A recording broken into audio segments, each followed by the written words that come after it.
오늘은 은혜가 아니면 살아갈 수가 없네 라는 제목으로 하나님 주시는 말씀 생각해 보려고 합니다. 오늘도 사랑하는 성도님들이 주님 앞에 즐거운 마음으로 예배하러 나오신 줄로 믿습니다. 다 즐거운 마음으로 나오셨지요? 모두가 다 예배하러 나올 때마다 즐거운 마음으로 나오면 참 좋겠지만 때로는 가끔은 우리 마음속에 감사와 기쁨이 충만하지 못할 때도 있는 것 같습니다. 솔직히 고백하는 거예요. 겉으로는 웃고 있지만 속으로는 말하지 못하고 끙끙대고 있는 그러한 문제들이 지금도 한가득 있는 성도들도 있다는 것이지요. 여러분, 심리학에 있어서 3대 거장이라고 하면 지그문트 프로이드와 또 칼 구스타프 융과 알프레드 아들러라는 사람이 있습니다. 근데 알프레드 아들러라는 사람은 열등감에 대해서 이야기했고요. 사람들은 컴플렉스의 덩어리라 그랬습니다. 사람들이 살면서 자기만의 일들을 경험합니다. 그런데 그 경험들 때문에 그 사람의 성격이 결정된다는 거예요. 그런데 그 경험들 중에서는 그 사람을 괴롭게 하는 경험들도 있습니다. 그것을 열등감이라고 불렀고요. 그 열등감이 우리를 이끌어 간다라고 얘기했습니다. 쉽게 설명하면 이럴 수 있습니다. 어떤 사람이 어렸을 때 노래를 했습니다. 근데 노래를 했는데 사람들이 다 비웃었습니다. 그래서 나는 절대 노래하지 않겠다 그러면서 열등감을 가지고 살아갑니다. 그것이 인생으로 이야기하면 마이너스 지점에 있는 거예요. 그렇지만 이 사람이 나는 노래를 못하지만 앞으로 노래를 잘하는 사람이 돼야 되겠다 그러면서 노래 학원도 다니고 열심히 연습도 하고 그래서 사람들 앞에서 노래를 열심히 불렀습니다. 자신감을 얻었습니다. 그렇게 해서 이 일들을 극복하면 다시 삶에서 플러스의 지점으로 올라가는 것이죠. 이 열등감을 통하여서 모든 어려움들을 극복해가는 힘이라고 불렀습니다. 근데 이러한 문제들이 노래에만 있는 것은 아닙니다. 우리의 삶에도요, 사람들과 함께 살아가다 보니까 우리는 사회든 아니 교회에서도 다른 사람들의 눈을 의식하면서 살게 되고요. 늘 비교하고요. 눈치 보고요. 또 남의 눈치를 내 마음속에서 담고 살아가게 됩니다. 저 사람 왜 나를 저렇게 보지? 저 사람 다 싫어하는 거 아니야? 괜히 저 사람 다 비웃고 있는 거 아니야? 이런 생각들을 할 때가 많죠. 그런 게 다 심리적인 부담감으로 다가오고요. 이게 내적 갈등이 됩니다. 근데 그 속에서 우리는 살아가는 거예요. 감정 노동이라는 말이 있지 않습니까? 겉으로는 웃고 있지만 속에는 억지로 웃고 있는 거예요. 지금 그렇죠? 다 짜증나는 상황들이 있는 거예요. 그런데 신앙의 사람들이 이러한 모습으로 살아갈 때가 너무나도 많다라는 거예요. 교회에 왔으니까 웃어야 되는데 상황도 짜증나고 사람도 싫어요. 그런데 교회에서는 그냥 웃는 모습을 보여줘야 될 것 같아요. 그러니까 웃고 있지만 내가 웃는 게 아니죠. 그런 삶을 살아갈 때가 너무나도 많아요. 이거 가식이고 또 우리가 괴로운 거 아닙니까? 그런데 성도들이 이러한 삶이 다가올 때 우리는 어떻게 살아야 되는가? 그게 문제죠. 근데 대부분의 사람들은요, 두 가지로 반응합니다. 첫 번째는 무엇이냐면요, 그냥 버티는 거예요. 견디는 거예요.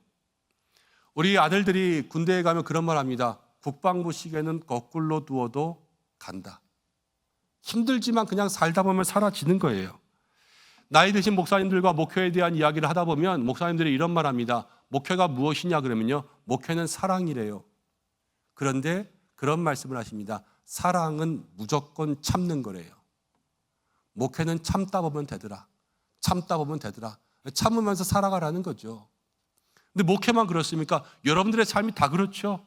그럼 직장도 참으면서 다니는 거예요. 부부도 참으면서 사는 거예요. 교회도 어떨 때는요, 그냥 무작정 참으면서 견디면서 사는 거예요. 힘든 거죠. 그래서 두 번째는 어떤 마음이 생기냐? 도망가고 싶은 마음이 생깁니다. 그래서 사람들은요, 휴가를 엄청 좋아해요. 여행을 엄청 좋아해요. 그냥 떠나고 싶은 거예요. 중년 남자들이 제일 많이 보는 TV 프로그램이 뭔지 아십니까? 나는 자연인이다. 잘하시네요. 사람들이 다 똑같은 거예요. 내가 떠나고 싶은데 떠나지 못하니까요, 떠나서 사는 사람들을 보면서 대리만족을 느끼는 거예요. 그래서 그게 인기가 있는 거예요. 별것도 없는데. 여러분, 남양주는요, 다산 정약용의 도시지요.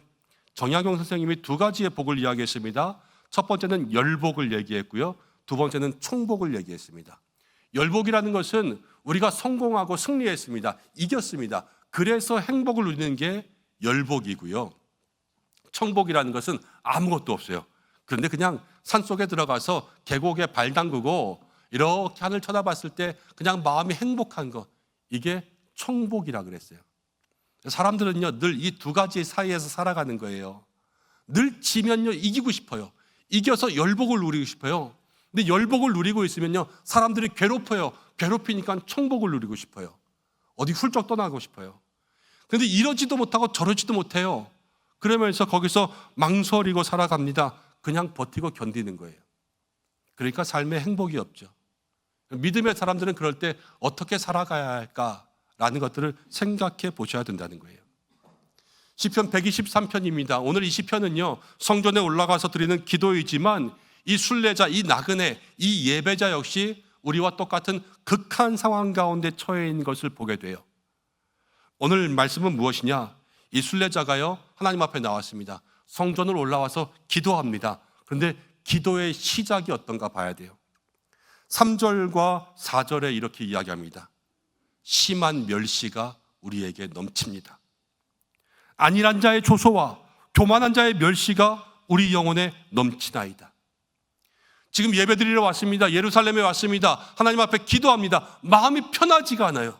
마음이 캄캄하고요 먹구름만 가득해요. 그 이유는 무엇이냐면 하나님 앞에 오기는 왔지만 오는 내내 사람들이 비웃었고요 안일한 자가 조금 산다고 하는 사람들이 조롱하고 그리고 교만한 사람들이 멸시하면서 그렇게 살아왔던 거예요. 그러니까 주님 앞에 나왔는데요 이 마음이 편하지가 않는 거예요. 여러분 안일한 사람들은요 그냥 평안한 사람들입니다. 그런데 그 사람들의 특징이 무엇이냐면 남을 신경 쓰지 않고 아무렇게나 막 말해요. 그러니까요 그 말에 상처를 받습니다. 어떤 집사님이 있습니다. 이 집사님 기도도 별로 열심히 안 해요. 그런데 그 자녀가 대학 입시를 잘 붙어서 좋은 대학교에 갔습니다. 여러분 그러면 어떤 생각해야 되겠어요? 그냥 감사하면 되잖아요. 그렇죠? 조용히 감사하면 돼요. 그런데 열심히 공부하고 대학을 못 간 그러한 자녀가 있으면 지나가다가 그냥 아무 생각 없이 한마디 하는 거예요. 야 너는 거기도 못 갔냐? 그럼 얼마나 큰 상처가 되겠어요. 이게 안일한 자들이 하는 말이에요. 여러분 말은요 칼이 돼요. 그래서 무식한 말은요 사람을 찌르고요 대신 다정한 말은 사람을 살리는 거예요. 여러분 마음을 다치게 하는 말을 하지 않는 사람들 되시기를 바랍니다. 혹시 상대방의 말 때문에 내 마음이 다쳤습니까? 여러분 마음이 아팠다면 그렇게 생각하세요. 저 사람이 무식하다. 그래서 그 말을 한 귀로 듣고 한 귀로 흘릴 수 있는 여러분들 되시길 바랍니다. 무식한 사람이랑 싸우는 거 아니에요. 그냥 흘리는 거예요. 그리고요 대신 여러분들은 생각하셔야 돼요. 나는 다정한 말을 하는 사람이 되자. 그래서 그 말로 사람을 위로할 수 있는 여러분들 되시길 바랍니다. 하나님이 그러시잖아요. 우리에게 다정한 말로 위로하시잖아요.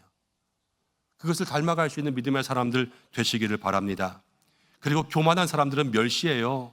바리새인이 있고요 세리가 있었습니다. 바리새인 교만했죠. 교만한 사람이 세리의 기도를 멸시하는 거 아니겠습니까? 지금 이 순례자가 나그네가 예배자가 교만한 사람들 때문에 멸시당하고 무식한 말들 때문에 상처받았습니다. 영혼이 파괴되고 있는 거예요. 여러분 그런데 이게 우리들의 삶일지 모르겠습니다. 현대사회는 불안사회라고 부릅니다. 사람들이 다 어려움 가운데 있고요 또 슬픔의 땅, 슬픔 가득한 시대를 살아갑니다. 자녀들도 말할 거 없습니다. 학교 폭력, 왕따, 매일 경쟁과 갈등 가운데 살아가고요 부부 속에도요 믿음이 없으면요 갈등만 있습니다. 여러분 부모 자녀들 가운데도 그렇고요 형제들끼리도 싸웁니다. 여러분 교인들이라고 다 행복하던가요? 교인들 가운데도 갈등이 많습니다. 그래서 모든 사람들이요 웃어도 웃는 게 아니라는 말에 공감합니다. 이게 다 슬픔 가운데 있는 거죠. 여러분 슬픔의 순간 가운데 있다고 우리가 슬픔의 늪에 빠져가기만 해야 될까요? 오늘 말씀의 서두에서 이야기한 것은 인생에 어려움이 있을 때 우리가 어떻게 살아야 될까 그랬는데 우리는 과연 어떻게 살아야 될까? 오늘 이 시편이 알려주는 거예요. 이 시편의 처음은요 하나님 앞에서 슬픔의 순간 결단이 시작되고 있는 것을 보여줘요. 성전에 올라와서 기도합니다. 마음은 먹구름이 캄캄합니다. 그렇지만 자신의 슬픔을 솔직하게 고백하는 순간 거기로부터 빠져나오기 시작한다라는 겁니다.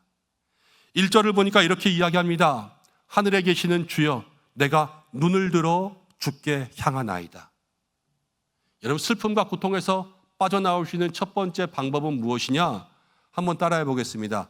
눈을 질끈 감고 싶을 때, 눈을 질끈 감고 싶을 때 눈을 들어 주님을 바라봅시다. 눈을 들어 주님을 바라봅시다.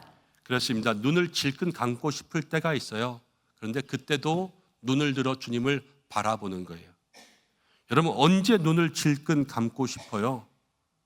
부끄러울 때, 아니면 진짜 싫을 때. 제가 만약에 우리 카다 씨가 찬양하는데 찬양 끝나고 눈을 질끈 감았다고 해보세요. 여러분, 좋겠어요? 그날은 찬양 죽었구나 그럴 거 아닙니까?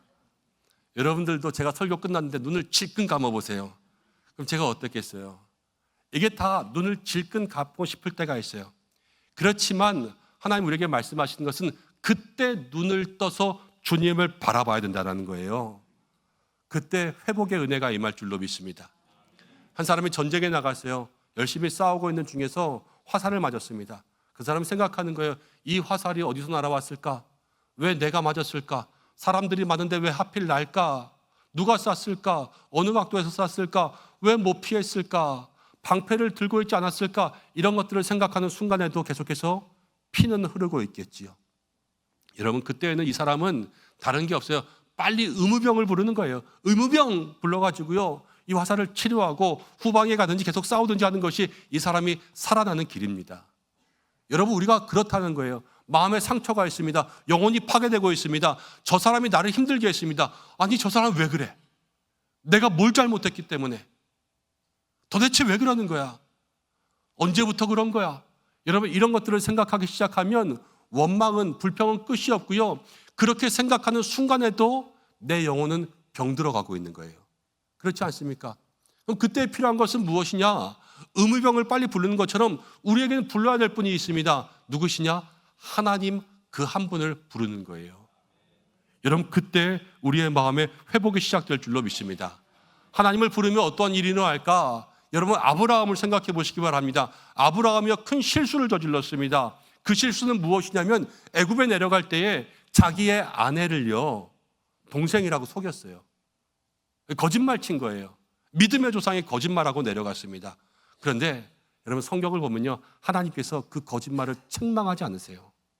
대신 아브라함을 지켜주세요. 이 하나님의 은혜라는 거예요. 여러분, 세상 사람들은요, 실수 하나 하잖아요. 그 실수를요, 끈질기게 물고 늘어집니다. 이거 네가 잘못한 거야. 이거 잘못이잖아. 여러분, 이게 사람이라는 거예요. 그렇지만 하나님은 다르십니다. 우리 하나님은 실수가 있어도요, 그 실수를 용납하시고 인정하시고, 그리고 주님 앞에 나오는 사람을 붙들어 주시는 줄로 믿습니다. 아브라함 지켜주신 것처럼 우리 모두를 지켜주시는 거예요. 여러분, 그 주님을 부를 수 있는 믿음의 사람들 되시길 바랍니다. 힘들고 어려운 사람 만날 때 있지요. 지긋지긋한 사람들 만날 때도 있지요. 여러분, 세상을 너무 원망할 필요도 없고요, 다 내 잘못인가 하고 그렇게 자책할 필요도 없어요. 그냥 중요한 것은 재빨리 하나님을 찾는 것이 필요합니다.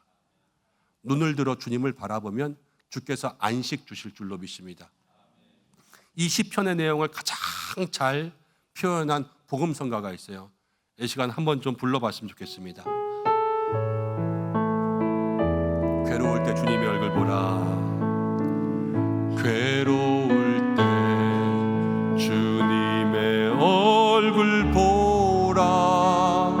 평화의 주님 바라보아라. 세상에서 시달린 친구들아, 위로의 주님 바라보아라.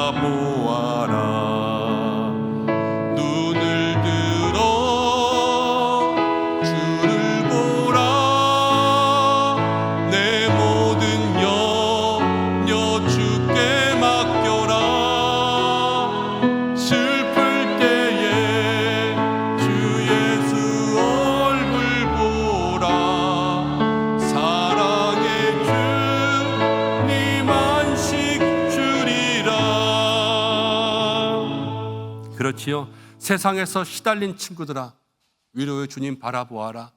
여러분 많이 시달리시지요. 눈을 들어 주님을 바라볼 수 있는 믿음의 사람들 되시기를 간절히 축복합니다. 2절을 함께 보겠습니다. 2절에 이런 말씀 나옵니다. 상전의 손을 바라보는 종들의 눈같이, 여주인의 손을 바라보는 여종의 눈같이 우리의 눈이 여호와 우리 하나님을 바라보며 우리에게 은혜 베풀어 주시기를 기다리나이다. 슬픔과 고통에서 빠져나오는 두 번째 방법이 있습니다. 그것은 주님의 손이 아니면 안 된다라는 것을 인정해야 된다라는 거예요. 여러분, 손은요 비언어적 지시를 할 수 있어요. 그 말이 무엇이냐? 손으로요 가라 그럴 수도 있고요, 오라 그럴 수도 있어요. 꼭 말하지 않아도. 그런데 주인의 손이 그래요. 그 말은 무엇이냐? 주인의 손에는요 권세가 있어요. 능력이 있다라는 거예요. 종도 그래요, 여종도 그래요. 상전을 바라봅니다. 여주인을 바라봅니다. 왜냐? 그 손이 자기를 인도하거든요. 성도가 똑같아요. 우리의 삶에 누가 인도하시냐? 하나님의 손이 우리를 인도하실 줄로 믿습니다. 그래서 그 손의 능력을 의지하는 거예요. 전도서 9장 1절에 이런 말씀이 있습니다. 내가 모든 것을 내 마음에 두고 이 모든 것을 살펴본 즉 의인이나 지혜자들이나 그들의 행위나 모두 다 하나님의 손 안에 있더라. 사랑을 받을는지 미움을 받을는지 사람은 알지 못하나 모두 그들의 미래의 일이니라. 모든 게 다 하나님의 손에 있다라는 거예요. 오래된 이야기입니다. 옛날 교회에 한 집사님이 있었는데 그 집사님이 저를 너무 싫어해요.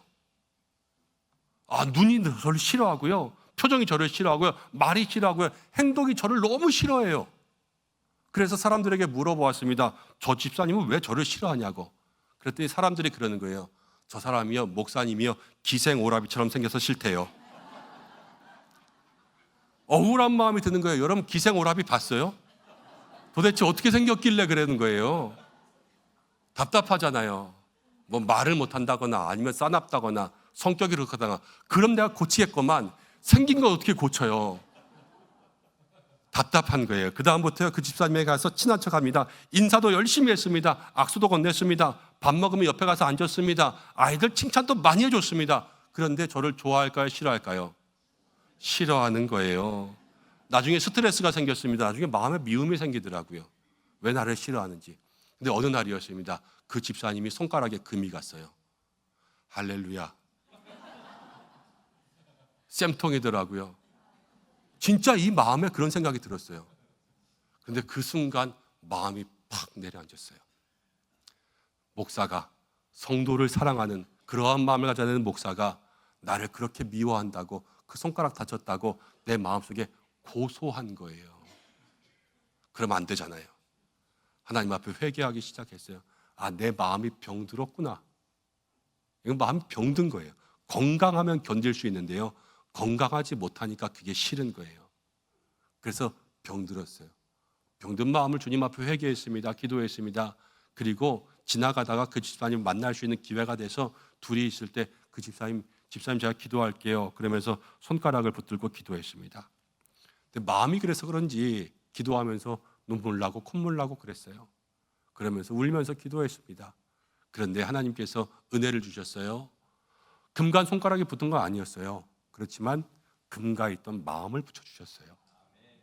눈빛이 달라지고 표정이 달라지고 말투가 달라지고, 목사님 사랑합니다 이런 말을 듣지는 못했지만 이전과 확실히 달라졌어요. 그래서 하나님께서 그 모든 것들을 해결해 주시더라고요. 내가 아무리 잘해도요 나를 싫어하는 사람이 있어요. 이건 내 힘으로 내 손으로 어쩔 수가 없는 거예요. 그렇죠? 누가 하실 수 있냐?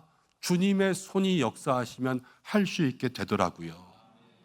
여러분, 우리의 삶이 다 그래요. 다 형편이 달라요. 다 모습이 달라요. 그렇지만 우리의 삶에 똑같은 것은 무엇이냐면요, 주님의 손은 모든 것을 하실 줄로 믿습니다. 이렇게 기도하셔야 돼요. 내 힘으로는 할 수 없습니다. 그러나 주님의 손으로는 하실 수 있습니다. 주님 역사해달라고 기도할 수 있는 여러분들 되시기를 바랍니다. 여러분, 3절에는 또 이렇게 시작합니다.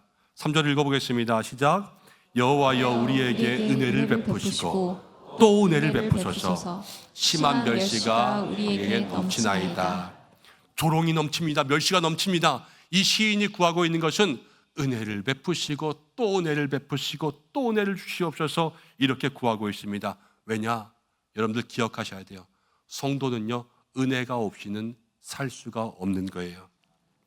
내가 지금 무슨 일이 일어날지 모릅니다. 나에게 큰 문제가 있습니다. 내 힘으로 감당할 수가 없습니다. 그때는 무엇으로 할 수 있냐? 은혜밖에는 답이 없는 거예요. 근데 주님은 우리에게 은혜를 주시는 줄로 믿습니다. 어떻게 은혜를 주시냐? 때로는 말씀으로, 때로는 기도로, 때로는 상황으로, 때로는 사람으로 우리에게 은혜를 주시는 거예요. 이제 중요한 것은 은혜를 주시고 또 주시고 또 주실 수 있어요. 지금 이 사람은요, 괴로움이 있습니다. 괴로움이 가득 차 있습니다. 멸시가 넘쳤습니다. 그런데 은혜 요만큼 받으면 되겠어요? 은혜는요, 더 크게 받아야 돼요. 여러분, 은혜라는 게 그래요. 은혜는요, 우리를 덜 아프게 하는 게 아니에요. 은혜는 우리를 다시 일어서게 하는 거예요. 그러려면 그 은혜가 더 크게 부어져야 돼요. 여러분, 다니엘 10장 19절에 이런 말씀이 있습니다. 이르되 큰 은총을 받은 사람이여 두려워하지 말라. 평안하라. 강건하라. 강건하라. 여러분, 다니엘을 뭐라고 부르고 있냐면 큰 은총을 받은 사람이라 이렇게 부르고 있습니다. 다니엘은요, 여러분 알다시피 바벨론의 포로로 끌려갔습니다. 포로였습니다. 근데 포로가 나중에 총리가 되었습니다. 여러분, 바벨론에 왕족도 있어요. 귀족도 있어요. 로얄 패밀리가 있어요. 그들이 바보입니까? 포로가 지금 거기까지 올라왔는데 시기 질투 있겠어요? 없겠어요? 있겠죠. 저 근본도 없는 것이 말이야 저기까지 올라와서 지 잘난 척하고 있다고 모든 사람들이 지금 다 이 다니엘을 넘어뜨리려고 할 거예요. 근데 총리라는 게 그래요. 여러분, 나라가 바뀌고 정권이 바뀌면요, 총리도 바뀔 수밖에 없어요. 그러나 다니엘은요, 정권이 4번 바뀔 동안 그 총리의 자리에서 내려오지 않았습니다. 왜냐? 성경은 딱 3글자로 이야기해요. 큰 은총이 있었다는 거예요. 여러분, 우리가 그래야 될 줄로 믿습니다. 슬픔과 고통에서 벗어나는 3번째 방법은요, 다른 게 아니에요. 큰 은혜의 사람이 되는 거예요. 조그만 은혜 말고요, 여러분, 더 큰 은혜. 사람 때문에 괴로워한 사람이 있다면, 오해가 있다면, 질투가 있다면, 시기가 있다면, 그 한복판에 있다면, 여러분, 우리의 힘으로 어쩔 수 없잖아요. 가만히 있어도 기생오랍이라는데 어쩌겠어요. 우리가 할 수 없는 거 아닙니까? 그때는 뭐가 있어야 되냐? 우리의 마음의 상처보다 더 큰 하나님의 은혜가 우리에게 있어야 될 줄로 믿습니다. 이게 큰 은혜가 필요하다는 거예요. 사랑하는 여러분, 한 주간 큰 은혜의 사람들 되시길 바랍니다. 마음의 상처보다, 내 눈물보다 은혜가 크면 돼요. 그것을 기억할 수 있는 여러분들 되시기를 바랍니다. 이제 말씀을 좀 정리하려고 합니다. 인생이 괴로울 때, 인생이 아플 때, 사람들 때문에 너무 힘들고 저 사람이 나를 괴롭게 할 때 도대체 어떻게 해결할 수 없는 그런 문제들 속에서 여러분, 우리는 어쩔 수 없잖아요. 그냥 견디고 살아올 때가 많았습니다. 그냥 참고 살았던 거예요. 근데 참는다고 다 참아지지도 않고 싸울 수도 없는 거고 싸워도 이기지도 못하고 여러분, 그렇게 살아오지 않습니까? 도대체 그럴 때 우리 보고 어쩌라는 말입니까? 그런데 오늘 하나님께서 우리에게 인생의 해답을 허락하시는 줄로 믿습니다. 우리가 기억해야 될 것은 은혜가 아니면 살 수가 없다라는 거예요. 모든 문제와 어려움들이 있을 때 여러분, 눈을 감고 버티는 것이 아니라 눈을 뜨고 주님을 바라볼 수 있는 사람들 되시기를 바랍니다. 내 힘으로 할 수 없는 거 당연하죠. 우리가 뭘 하고요. 그렇지만 주님의 손은 하실 수 있는 줄 믿습니다. 그것을 기억하셔야 돼요. 그리고 여러분, 내가 얼마나 힘들든지, 내가 얼마나 아프든지 주님의 은혜가 그보다 더 크면 돼요. 큰 은혜가, 큰 능력이, 큰 은총이 우리 가운데 부어지는 한 주간 될 수 있도록 그렇게 살아가시기를 바랍니다. 그때 하나님의 은혜가, 하나님 주시는 평안과 안식이 우리 가운데 임할 줄로 믿습니다. 그런 한 주간 되시기를 주님의 이름으로 축복합니다. 우리 이 시간에는 기도 대신에 찬양을 한 곡 하려고 합니다. 오늘 이 말씀의 이 제목대로 있는 찬양인데요, 은혜 아니면 살아갈 수가 없네. 한번 찬양하고 잠시 기도하겠습니다.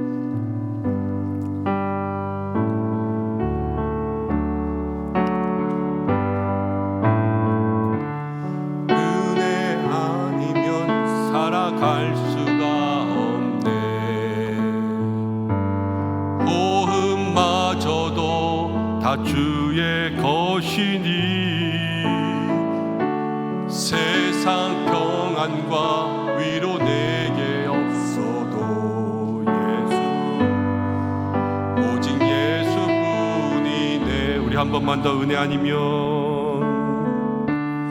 은혜 아니면 살아갈 수가 없네.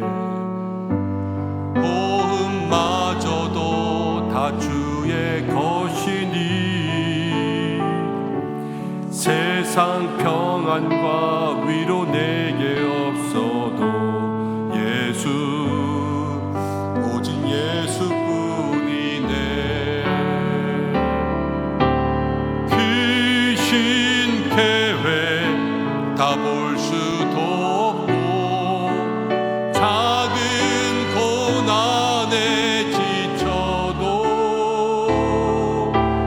주께 묶인 나의 모든 삶 버티고 견디게 하시네. 은혜 아니면 살아갈 수가 없네. 나의 모든 것 다 주께 맡기니 참된 평안과 위로 내게 주신 주 예수, 오직 예수뿐이네. 기도하겠습니다. 하나님,